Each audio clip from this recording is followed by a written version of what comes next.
ఆదికాండము 1 3 వెలుగు కమ్మని పలుకక వెలుగు కలిగెను. వెలుగును చీకటిని వేరుపరిచాడు దేవుడు.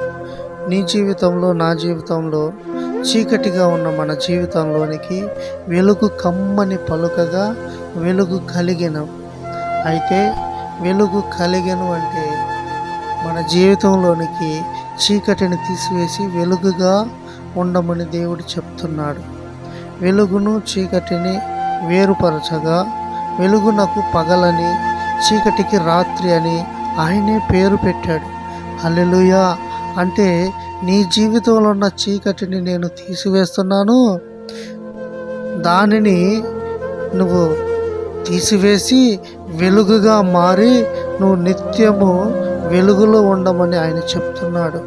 హల్లెలూయా. అయితే మన జీవితంలో ఆత్మీయ స్థితి కావచ్చు, గడిచిన కాలము కావచ్చు, చీకటిలో ఉన్న మన బ్రతుకులను, మన జీవితంలో ఉన్న చీకటిని తీసివేయుటకు సాక్షాత్తు దేవుడే వెలుగును కలిగించాడు.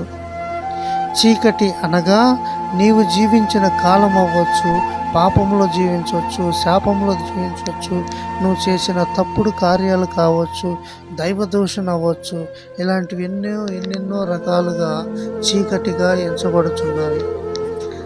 అయితే సాక్షాత్తు దేవుడే వెలుగు మన జీవితంలోనికి పలికాడు. హల్లెలూయా. కానీ మనము దేవుణ్ణి గుర్తెరిగిన తరువాత, వెలుగును మన జీవితంలోనికి వచ్చిన తరువాత కూడా ఇంకా చీకటి కార్యాలు చేస్తున్నావా?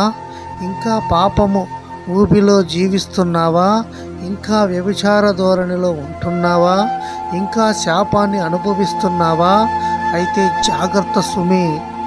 దేవుడు పలికిన వెలుగును ధిక్కరించకు. పాపాన్ని, శాపాన్ని నీ జీవితంలో ఉంచుకోకు.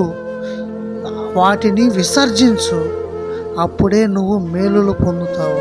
అప్పుడే దేవుడు ఇచ్చిన వెలుగును నీ జీవితంలో చూడగలుగుతావు. నీతి సూర్యుడు అంటే దేవునికి సాదృశ్యము. ఆ నీతి సూర్యుడు మాదిరిగా నువ్వు జీవించగలుగుతున్నావా?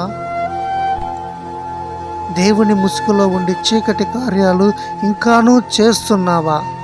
అయితే జాగ్రత్త. నీ జీవితము, నీ ఆత్మీయ విశ్వాసము పాడైపోవటానికి కారణం నువ్వు చీకటి కార్యాలను వదిలిపెట్టకపోతే నిత్యము నువ్వు నరకానికి వెళతావు.